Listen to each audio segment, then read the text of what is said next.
Every year, strokes change the lives of countless older adults in a matter of minutes. But here is what makes them so frightening. They do not always begin with a dramatic collapse, a drooping face, or suddenly slurred speech. After 60, the body may send signals so subtle that many people simply dismiss them and say, "I'm just getting older." But what if some of the earliest warning signs are already appearing during the ordinary things you do every morning? Reaching for your toothbrush, buttoning your shirt, pouring a glass of water, taking those first few steps after getting out of bed. And what if certain morning habits you have followed for years are placing extra strain on your circulation at a particularly vulnerable time of day? Today, we will explore these warnings through the perspective associated with one of Japan's oldest and most respected doctors, whose long career focused heavily on health and longevity in older adults. The purpose is not to make you afraid of your mornings. It is to help you notice what your body may be trying to tell you. In this video, you will discover subtle stroke warning signs that are easy to mistake for ordinary clumsiness, along with 5 morning habits adults over 60 should pay closer attention to. And stay with me until the end, because the final 2 habits are especially easy to overlook. Many seniors do them every morning without giving them a second thought. Before we get started, tell me something in the comments. How old are you? And where are you watching from today?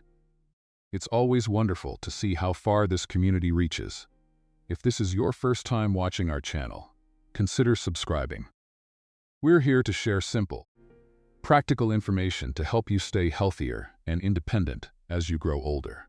The first warning sign is not always a pounding headache, sudden dizziness, or a dramatic collapse. It may begin as a tiny change in coordination, stiff fingers, or simply being tired. Imagine reaching for your toothbrush and your hand lands slightly to the side. You pick up a glass of water, but a little spills from the corner of your mouth.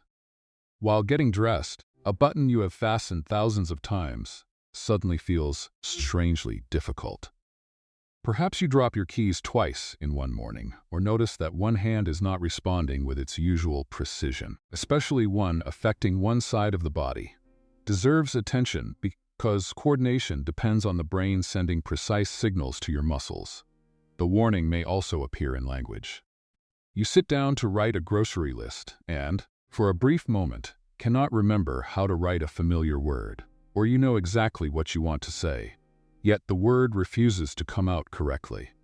Then, minutes later, everything seems normal again. That temporary recovery is exactly why people may ignore what happened. They tell themselves, "I'm getting older," and continue with their morning.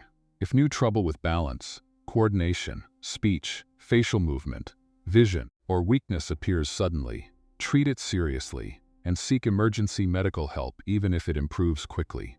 Let me tell you about a 74-year-old man who almost made that mistake. He was retired, independent, and mentally sharp. He had no crushing headache, no obvious facial droop, and no dramatic collapse. But over several days, he began dropping his keys more often. While getting dressed, his fingers sometimes struggled with buttons that had never given him trouble before. He assumed it was arthritis or simply another part of getting older. Then one morning, he sat down to write a short grocery list. When he tried to write a simple, familiar word, his mind suddenly went blank. He knew the word.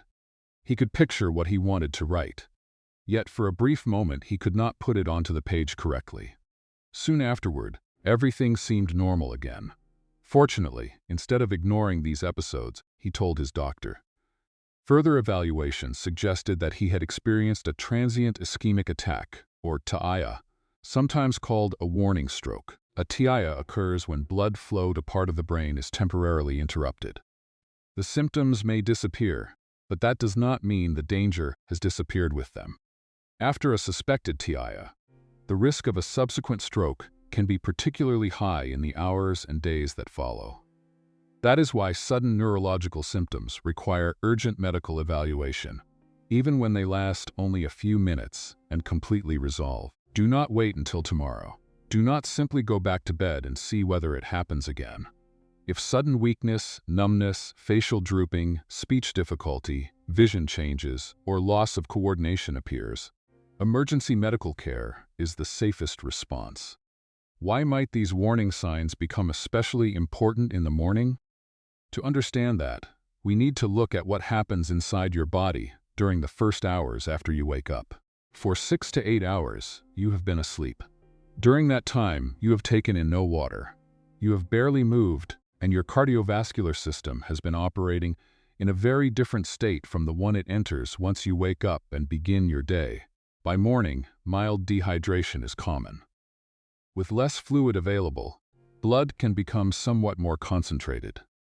At the same time, your body is preparing to wake you up.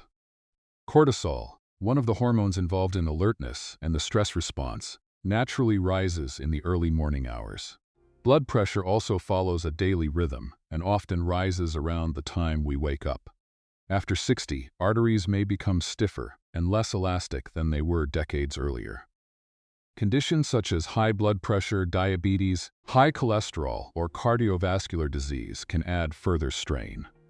This means the transition from several hours of sleep to an active morning may deserve more care than many people realize. None of this means that waking up itself is dangerous, nor does it mean that everyone over 60 is about to have a stroke in the morning. The point is much simpler. Your body is going through several physiological changes at once, and the way you begin your day can either support that transition or make it unnecessarily harder. And this is where everyday habits enter the picture. Some people wake up and immediately reach for strong coffee without drinking water. Others remain almost completely still for half an hour staring at their phones. Some skip food, rush into stressful news, or spend the first hour of the day barely moving at all. Individually, these behaviors may seem ordinary, but after 60, your morning routine deserves a closer look, especially if you already have vascular risk factors. So let's begin with the first habit. Waking up and reaching for coffee before drinking any water. Water helps maintain normal blood volume and circulation. When you are dehydrated, there is less fluid circulating through the body, and the blood can become more concentrated. Significant dehydration can also make the heart work harder to maintain circulation. For an older adult whose arteries may already be stiffer, or who has high blood pressure, diabetes, or cardiovascular disease, avoiding dehydration is one simple way to support normal circulation. Yet think about the typical morning. You wake up, brush your teeth, check your phone, and head directly toward the coffee machine. Within minutes, caffeine is entering your system, but you may not have had a single glass of water since the previous evening. Coffee itself is not automatically the enemy, and moderate coffee intake can fit into a healthy diet for many people. The problem is treating coffee as a substitute for basic hydration. A simpler routine is this. After waking up, drink a glass of water. Room temperature or warm water may feel more comfortable, especially if cold drinks bother your stomach. Then continue with your normal breakfast, medications as prescribed, or morning coffee. There is no magical amount that prevents a stroke, and drinking water should never be presented as a guarantee. People with heart failure, kidney disease, or medically prescribed fluid restrictions should follow their clinician's advice rather than suddenly increasing fluid intake. But for most people, beginning the day adequately hydrated is a small habit with almost no complexity. Think of it this way. Before asking your brain to process headlines, conversations, schedules, and problems, first give your cardiovascular system what it needs to maintain normal circulation. Your brain does not need stimulation first. It needs blood flow. And once you have had that first glass of water, there is another mistake to avoid. Because what you do with your body during the next 20 to 30 minutes may matter just as much as what you drink. The second morning habit is waking up, sitting on the edge of the bed, and staying there for the next 20 or 30 minutes. Maybe you check messages. Maybe you scroll through the news. Or perhaps you simply sit quietly because your body feels stiff and you are not ready to move yet. There is nothing wrong with giving yourself time to wake up. In fact, older adults who experience dizziness when standing may need to change positions gradually. The problem is allowing a slow transition to become prolonged inactivity. Remember, your body has already spent 6 to 8 hours, mostly horizontal and relatively still. Your muscles have not been actively helping circulation the way they do when you walk and move during the day. If you wake up and remain motionless for another long stretch, you are delaying that transition into normal daytime activity. The solution is not to jump out of bed. Actually, doing that may be uncomfortable or unsafe for some older adults, especially those prone to lightheadedness or falls. Instead, begin with movement before you even stand. While lying down, slowly circle your ankles several times in each direction. Point your toes away from you, then gently pull them back. Flex and relax your feet. These small movements activate muscles in your lower legs without requiring you to leave the bed. Next, sit up gradually. Once seated, roll your shoulders backward a few times. Gently turn your head from side to side within a comfortable range, without forcing or rapidly circling your neck. Take a few calm breaths and give your body a moment to adjust to the new position. Then place both feet firmly on the floor and stand when you feel steady, using support if you normally need it. The entire routine can take about 2 minutes. No gym equipment, no sweating, no complicated exercise program. The goal is simply to tell your body, sleep is over, it is time to move. But once you finally reach the kitchen, another common habit appears. The third habit is one many older adults actually believe is healthy: skipping breakfast. Before you know it, 3 or 4 hours have passed, and your body is trying to begin the day with very little fuel. But after 60, especially if you take certain diabetes medications or tend to experience low blood sugar, skipping food deserves more attention. Your brain depends heavily on a steady supply of energy, and glucose is one of its primary fuels. When blood sugar falls too low, you may begin to feel weak, shaky, dizzy, confused, or unusually tired. Concentration can become difficult. In more serious cases, coordination and consciousness can also be affected. Now consider what happens when several factors occur together. You wake up mildly dehydrated after a full night without fluids. You drink coffee but eat nothing.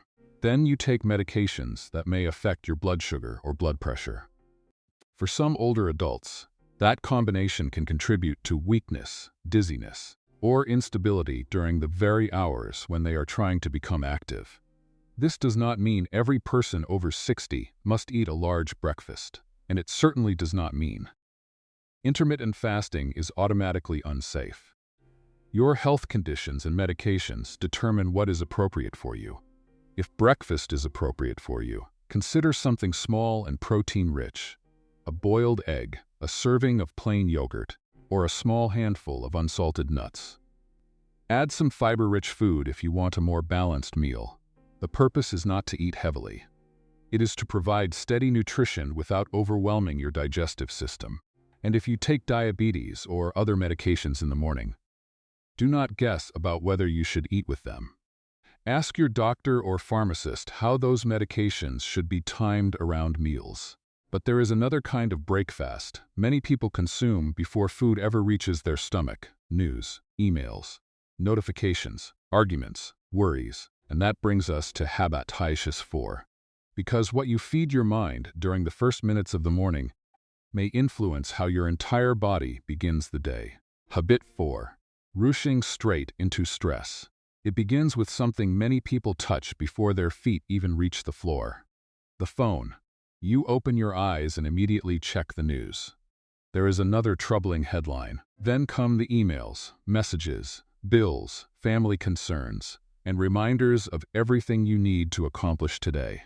Perhaps you begin discussing problems with your spouse before breakfast, or mentally replay yesterday's worries while you are still getting dressed. Within minutes, your peaceful bedroom has become a command center for stress. The problem is that your body is already going through a natural transition in the morning. Cortisol normally rises around waking to help you become alert and ready for the day. Blood pressure also tends to increase as you move from sleep into daytime activity. Now imagine adding an emotional surge on top of that. A frightening headline makes you anxious. An email makes you angry. A family problem immediately puts you on edge. Your heart may beat faster, your muscles tighten, and your nervous system shifts further into a stress response. Especially a person already managing high blood pressure or cardiovascular disease.